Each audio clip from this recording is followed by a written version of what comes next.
El invierno del año 9 de Cristo mordía con dientes de hielo el bosque de Teutoburgo. Entre los árboles húmedos y retorcidos, el viento arrastraba un sonido que no era del todo natural.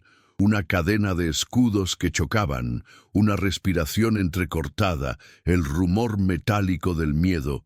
En el corazón del bosque, miles de hombres del Imperio Romano temblaban más por la incertidumbre que por el frío. Esa mañana las legiones habían entrado confiadas. Esa noche el bosque las devoraría.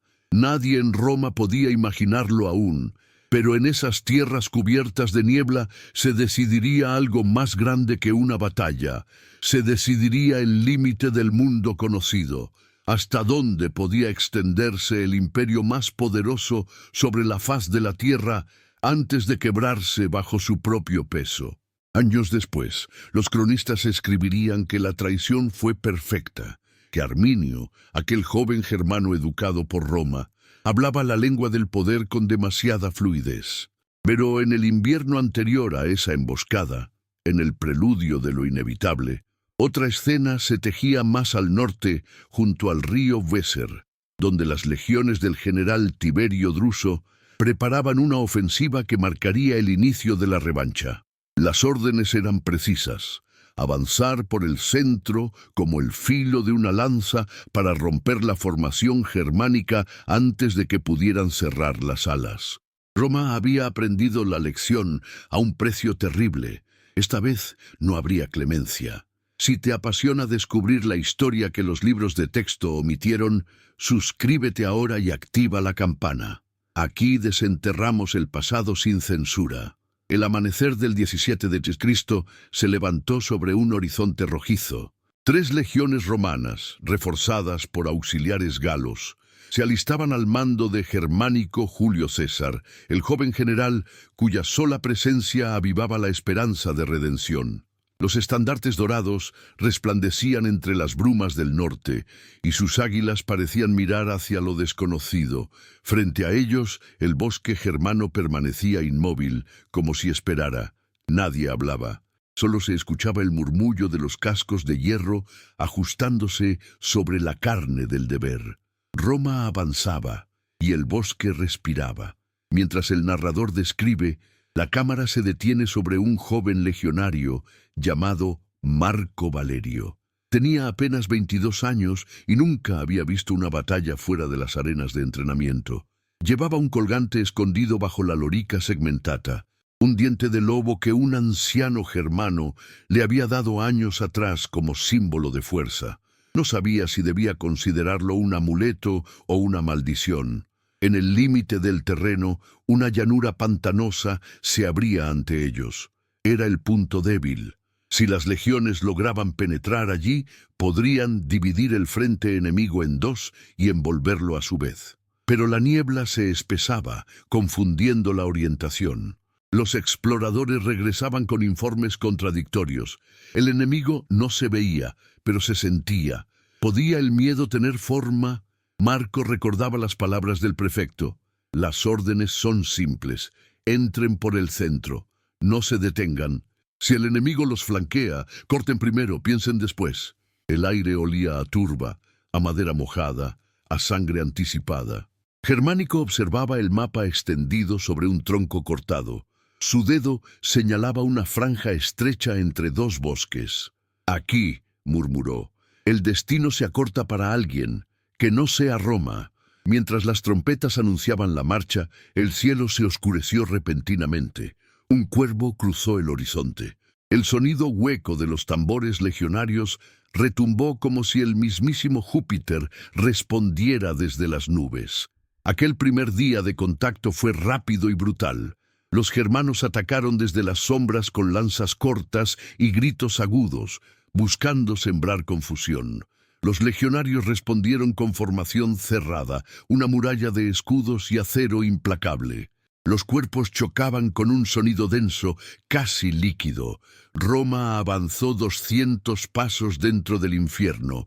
Cuando el sol comenzó a caer, Germánico ordenó levantar el campamento. Los hombres estaban extenuados, las armaduras ennegrecidas por barro y sangre. pero habían resistido. En las noches del norte, el fuego de las antorchas lanzaba sombras que parecían moverse por voluntad propia. Entre los legionarios, las historias de espíritus germánicos que habitaban los árboles se mezclaban con la fatiga. Marco dormía con la espada aún en mano. En su sueño, oía un rugido a lo lejos. La mañana siguiente trajo un silencio sospechoso. No había ataques, tampoco señales de retirada, solo el viento. Fue entonces cuando uno de los exploradores, un hombre de Hispania llamado Lucio, descubrió algo entre la niebla, una empalizada en construcción a medio camino del claro. Los germanos, al parecer, estaban preparando una trampa. Germánico sonrió con frialdad. Entonces, atacaremos antes de que la cierren. El plan parecía claro. Penetrar por el centro, forzar la ruptura y empujar al enemigo hacia su propio caos. Estamos documentando cada detalle de este conflicto. Si valoras este nivel de profundidad que no encuentras en otros canales, dale un like y únete a nuestra comunidad. La ofensiva comenzó al alba. Un mar de escudos avanza entre la bruma. Las lanzas cruzan el aire como relámpagos. En el centro, Marco ve caer a su compañero Publio, alcanzado por una flecha en el cuello. Grita órdenes sin oírlas realmente, su voz ahogada por el estruendo del combate. El suelo vibra, el barro se vuelve traicionero. Los germanos, comandados por un guerrero llamado Segimero, hermano de Arminio, intentan cerrar las columnas laterales, pero algo falla. La disciplina romana los desintegra. La línea germánica comienza a fracturarse como hielo bajo presión. Roma penetra, Roma corta, Roma arde. Por primera vez en años el miedo cambiaba de bando. Pocos sabían que, lejos de allí, en el campamento auxiliar de Aliso, un mensajero esperaba órdenes que nunca llegarían. Las comunicaciones se habían interrumpido. Y sin embargo en Roma, el Senado ya había preparado monedas conmemorativas para la victoria. No sabían aún cuán caro sería ese triunfo. El día culmina con una victoria parcial. Las legiones sostienen el terreno, pero los suministros escasean. Germánico, firme, observa el horizonte. Hemos abierto la brecha, pero no hemos terminado. La tensión sube cuando las lluvias comienzan a inundar el terreno. Los ríos crecen, el fango engulle caballos hasta el pecho, cada movimiento cuesta vidas. Los germanos contraatacan de noche, encendiendo antorchas como si el bosque entero ardiera. El fuego ilumina los rostros en combate cerrado. Marco siente el filo de una lanza rozar su mejilla, vuelve a golpear a ciegas. El grito de Segimero resuena, empújenlos al pantano. Pero el centro resiste, Roma no cede. Cuando llega la tercera jornada, el humo cubre el valle. La tierra tiembla. Germánico ordena un último empuje. Es ahora o nunca. Los estandartes se elevan, los tambores rugen como truenos. Los germanos, incapaces de cerrar sus flancos, comienzan a replegarse hacia el oeste. Roma, forzando la entrada por el centro, ha quebrado la línea. La estrategia funciona. El bosque de Teutoburgo, que alguna vez fue símbolo de derrota, ahora contempla un retorno feroz. Sin embargo, algo no encaja. Entre los árboles, los centinelas detectan movimientos extraños. Restos de una fuerza enemiga se dirigen hacia el mismo paso que Roma utilizó para entrar. Si los germanos logran sellarlo, las legiones quedarán atrapadas. El viento trae un eco lejano, tambores, no romanos. Germánico entrecierra los ojos. Esto no ha terminado. La historia no termina aquí. Asegúrate de estar suscrito para que YouTube te notifique inmediatamente cuando subamos la conclusión de esta saga. En ese instante, un mensajero llega jadeando al campamento central. Trae un mensaje de la retaguardia. El río ha crecido tanto que los suministros no pueden cruzar. Las tropas están aisladas. Germánico mira hacia el horizonte cubierto de fuego. A su alrededor, los hombres levantan los escudos con orgullo, sin saber que, en menos de 2 días, aquella brecha gloriosa podría convertirse en tumba. El narrador baja la voz. Las legiones habían logrado forzar la entrada, pero el bosque aún no había dicho su última palabra. Corte a negro. El amanecer llegó con un silencio inquietante. El aire olía a humo y hierro. La tierra bajo los pies romanos, ennegrecida por la batalla, se había convertido en un cementerio húmedo donde los vivos caminaban sobre los recuerdos de los muertos. Las legiones habían forzado la entrada, sí, pero el camino de regreso se encontraba sellado por el río crecido, y detrás de la niebla los germanos aguardaban el momento para cerrar la trampa. Germánico observaba el horizonte con una serenidad que desmentía la gravedad del momento. En sus ojos brillaba el mismo fuego que había guiado a su tío, el emperador Tiberio, en sus años de campaña. «Roma no retrocede», murmuró ante sus oficiales. «Retroceden los que no entienden por qué luchan». La historia de la humanidad ha sido escrita por los pueblos que comprendieron una verdad incómoda. A veces, avanzar no significa conquistar territorio, sino conservar sentido.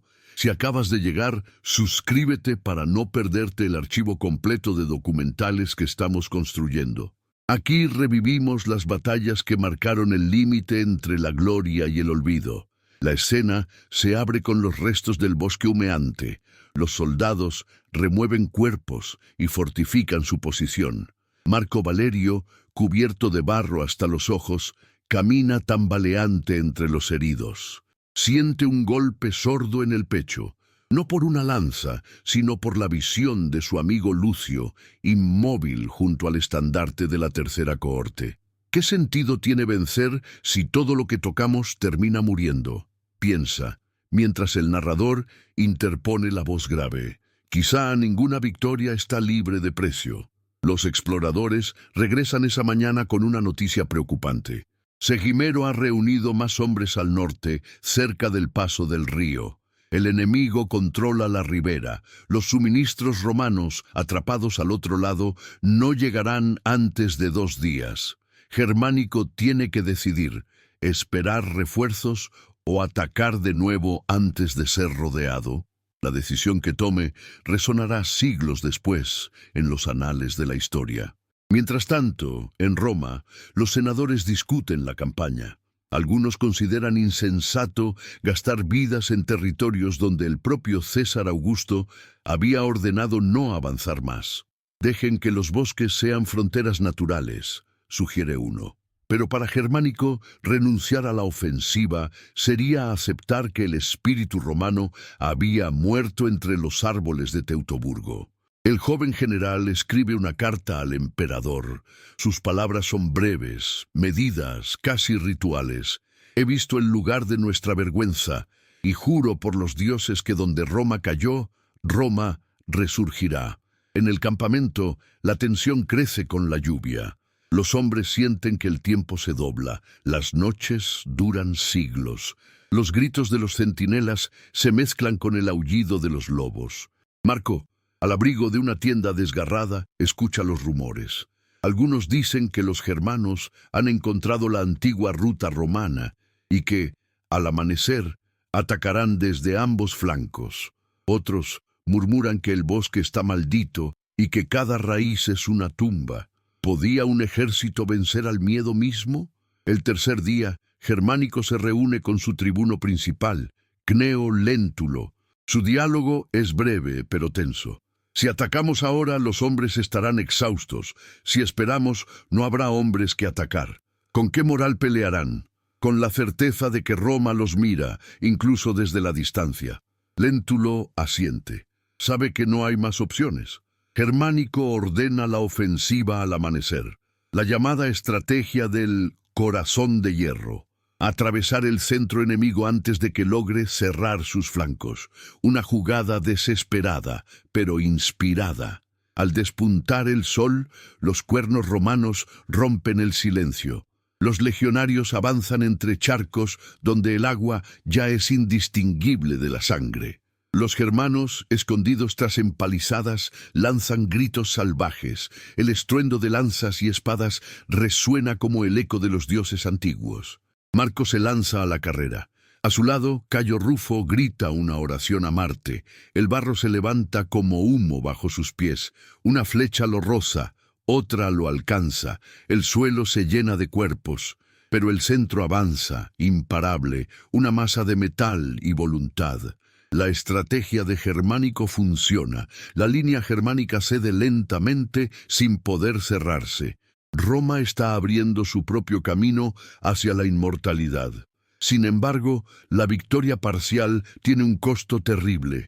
Cuando el humo se disipa, los legionarios descubren lo que parecía una trampa secundaria, un barranco oculto, lleno de estacas, donde decenas de hombres han caído sin rescate posible. El bosque parece haberse tragado la razón. Marco observa los cuerpos colgantes y siente algo romperse dentro. El narrador lanza la pregunta: ¿cuánto dolor puede cargar un imperio antes de convertirse en su propio enemigo? Esa noche, Germánico ordena el retiro temporal hacia el río. Los germanos desaparecen entre los árboles, como si la niebla los devorara. El ejército marcha en silencio. En sus filas, cada mirada es una cicatriz. Cuando por fin alcanzan el campamento provisional junto al Weser, las lluvias cesan. El aire se siente distinto. Algo termina, pero nadie sabe exactamente qué. El general convoca a sus oficiales. «Hemos forzado el paso del centro», dice. «Pero la guerra no se vence solo con acero. Hay que vencer al tiempo». Les revela un plan que nadie esperaba: exhumar las águilas perdidas en Teutoburgo, rescatar los estandartes capturados años antes, devolver el honor a Roma. El viaje hacia el bosque maldito se inicia 3 días después. Los hombres avanzan entre cadáveres antiguos. Los huesos blanqueados por el sol sobresalen del suelo como raíces de otro mundo. Marco se detiene. Reconoce un fragmento de armadura romana enterrado bajo hojas podridas. La limpia con las manos temblorosas. Es el símbolo del legado que defendían. Roma no conquista solo por poder, sino para no olvidar. Mientras recuperan los estandartes, una tormenta se desata. Los rayos caen sobre los árboles como lenguas divinas. El suelo tiembla. La lluvia convierte los caminos en ríos, y los legionarios, exhaustos, apenas pueden mantenerse de pie. «Nos vigilan los dioses antiguos», dice Léntulo. Germánico lo mira de reojo. También ellos saben reconocer el valor. La cámara imaginaria cierra sobre los rostros. 100 soldados empapados, iluminados por relámpagos, arrodillados ante el símbolo recuperado. El águila dorada, levantada una vez más, resplandece entre rayos como si el cielo mismo la reconociera. Durante los días siguientes, los mensajeros llevan la noticia a Roma. El Senado proclama el retorno de los estandartes perdidos. La ciudad celebra, pero Germánico no celebra. Él sabe que aquella brecha forzada en el corazón del bosque no es una victoria, sino un recordatorio de lo que significa ser humano ante lo infinito. Roma había recuperado su orgullo, pero había dejado su inocencia atrás. Pasaron las semanas. El ejército recibe orden de regresar al Rin antes del invierno. Germánico se despide del frente con una frase que quedará grabada en la historia. El imperio ha encontrado su límite. Más allá de este río no hay gloria, solo fantasmas. Marco escucha esas palabras desde la línea final de la formación, sosteniendo el diente de lobo entre los dedos. Ha sobrevivido, pero su mirada ya no es la misma. Lo que vio en aquellos bosques, la delgada frontera entre el orden y el caos, lo acompañará por el resto de su vida. Años después, en una Roma bañada de mármol y ambición, los relatos de esas campañas se transformarán en leyenda. Poetas hablarán de Germánico como el león del norte. Otros dirán que fue demasiado humano para ser emperador. Pero entre los veteranos que regresaron, pocos podían dormir sin escuchar los gritos del bosque. ¿Puede una civilización ser eterna si cada victoria abre una nueva herida? Corte al futuro, siglo XIX. Un arqueólogo prusiano desentierra una espada corroída en el mismo terreno. Inscrita en ella, apenas legible, una palabra Roma. El eco de aquella jornada sigue enterrado en la tierra que una vez ardió bajo el paso de las legiones. El narrador reflexiona. La historia no olvida. Se duerme. Y cuando despierta, nos obliga a recordar quiénes fuimos cuando creímos ser dioses. Germánico muere pocos años después, víctima de envenenamiento político. Nunca vuelve a ver el bosque que marcó su destino. Pero su nombre sobrevive como símbolo del honor frente a la oscuridad. El límite del imperio quedó allí donde la selva germánica cerró sus ramas. Y Roma decidió detenerse. El bosque se convierte en frontera, no solo militar, sino espiritual. Detrás de él empieza el misterio, delante la memoria. Los siglos pasan, los árboles crecen sobre los antiguos fosos, los ríos cambian de cauce. Pero bajo el suelo húmedo aún reposan las huellas de una civilización que intentó dominar el mundo y terminó descubriendo sus propios márgenes. A veces, el verdadero triunfo está en detenerse a tiempo. Si quieres que sigamos produciendo documentales de larga duración, la mejor forma de apoyarnos es suscribiéndote. Comenta qué otra historia olvidada deberíamos investigar. El narrador pronuncia la última línea con tono grave, entre ecos de viento y fuego. La historia del Imperio Romano no terminó en el bosque de Teutoburgo, pero allí comprendió que incluso el poder necesita límites, porque el mundo no teme al hombre que conquista, sino al que se atreve a mirar al abismo y decide volver.